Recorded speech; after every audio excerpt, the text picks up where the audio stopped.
One cold morning, just after Christmas, Dr. Watson visited Sherlock Holmes at 221B Baker Street. Holmes was carefully studying an old black hat and smiling to himself. Watson was surprised and asked why such an ordinary hat was so interesting. Holmes explained that a commissioner named Peterson had found the hat and a Christmas goose after a fight on the street. The owner had dropped both items while trying to escape from a group of men. Peterson picked them up, but the owner disappeared before he could return them. Peterson took the goose home for Christmas dinner. While his wife was preparing it, she discovered a beautiful blue gemstone hidden inside the bird. Peterson immediately brought the jewel to Sherlock Holmes.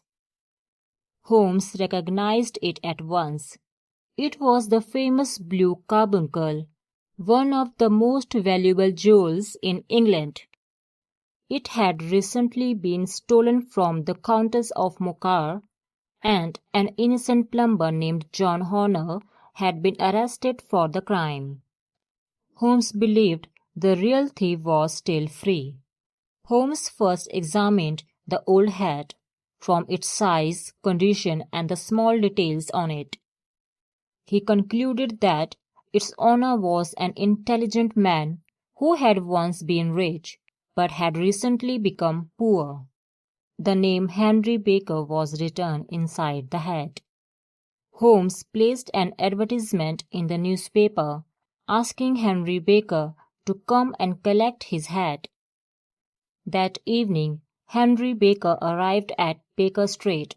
Holmes gave him another goose because the original one had already been cooked. Baker thanked Holmes and happily accepted the new goose. He showed no interest in the old bird and did not ask about the missing jewel. Holmes was now certain that Baker knew nothing about the blue carbuncle. The next step was to find out where the goose had come from. Holmes and Watson visited the pub where Henry Baker had received it. The landlord told them that he had bought the geese from a poultry dealer named Breckenridge. When they visited Breckenridge's shop, the dealer became angry because many people had been asking about one particular goose. While Holmes was speaking with him, a frightened man arrived and also demanded information about the same bird. Holmes quickly followed the nervous stranger. After talking to him, Holmes learned that his name was James Ryder. Ryder worked as the head attendant at the hotel where the blue carbuncle had been stolen.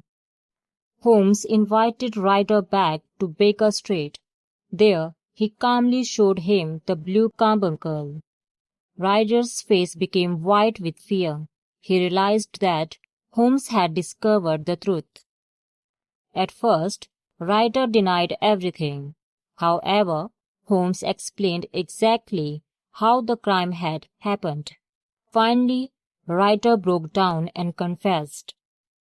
He admitted that he had stolen the jewel with the help of another servant. To hide it, he pushed the blue carbuncle into the throat of one of his sister's Christmas geese. He planned to collect the goose later and secretly recover the jewel. Unfortunately, he accidentally took the wrong goose.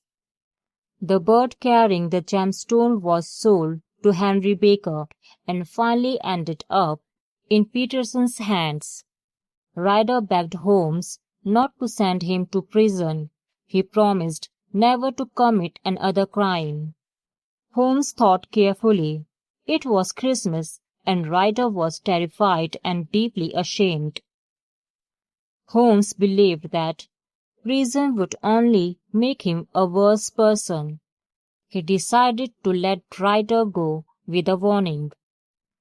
Without Ryder's evidence, the police would have no reason to continue accusing John Horner. Holmes believed that the innocent plumber would soon be released. After Ryder left, Watson asked Holmes if he had done the right thing. Holmes replied that justice is important, but sometimes kindness can change a person's life more than punishment. The blue carbuncle was returned to its rightful owner, an innocent man was saved, and Sherlock Holmes solved another remarkable mystery, using only his intelligence, careful observation, and logical thinking. Thanks for listening. For more interesting stories, like, share, subscribe to the channel.